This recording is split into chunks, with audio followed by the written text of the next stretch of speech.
Okay, now whilst the 52XX rests for a second, let's hop on back to the cab of the Patriot. Now again, we've seen her, of course, we've seen her running, but, well, not like this.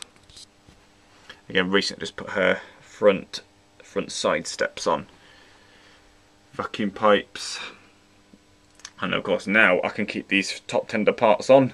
Again, even though I've more or less, made a big hole in the top of the box, it still, it still holds her really well. Oh, just quickly, also reminds me, one really annoying thing, I forgot to mention this in this Loco's running video. Yeah, just quickly, it'll just take 2 minutes.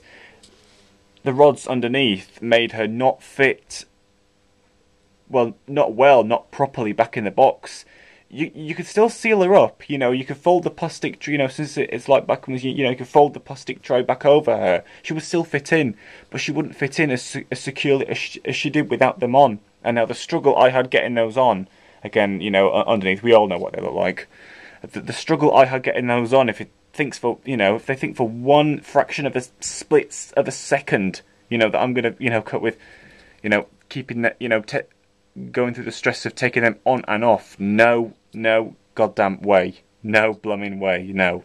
So I just had, so since the plastic of her box is a little bit softer than Bachmann's, I just used my finger to carefully push down the bits which were sticking up, and and were making contact with the plastic rods, causing her to not fit in, just not fit in properly, at least about that much off the bit where her wheels are supposed to touch. So she would, well, again, you could still probably just fit her back in, but before that she would really wobble around, which I prefer.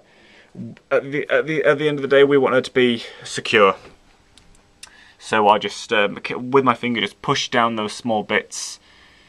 Yeah, I know, crease them down, but she at least fits back in the box securely now. Okay, let's have a look at the Patriot running. Again, since we didn't get a chance to see how smooth her low speed running was with the standard controller on the little test layout we did again a few weeks back, we can now see just how well her low speed performance is. Although I've got a feeling she struggles a little bit on the bends, just a little bit more than 5274. Well, 5274 practically doesn't struggle at all.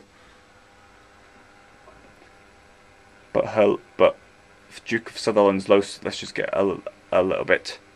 I mean that isn't extremely slow, but it's quite low speed running, and it is really smooth.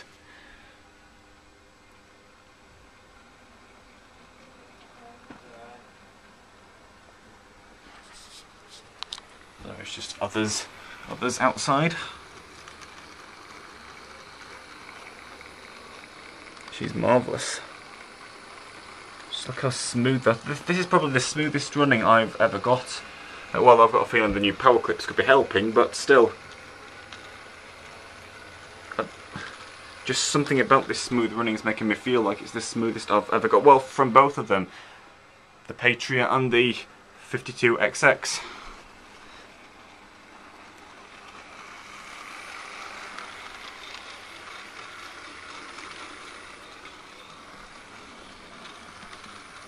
Again, of course, the rods were already on. Were already on this Loco, but so I thought, wow, they're already on. I'm not going to have much hassle with that until I realised that you have to put these silly little tiny transparent plastic parts on.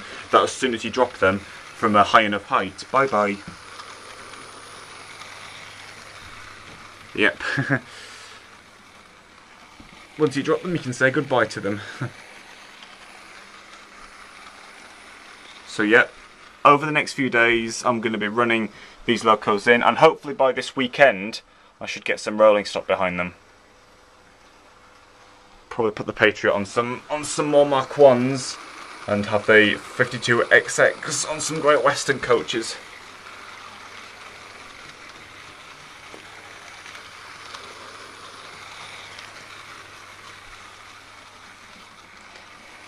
Yep, I'm so glad they're both running extremely smooth.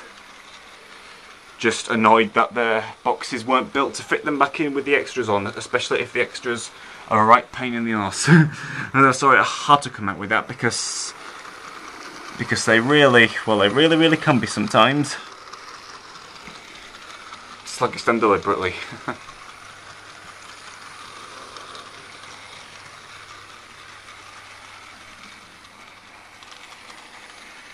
Okay, see you all again soon.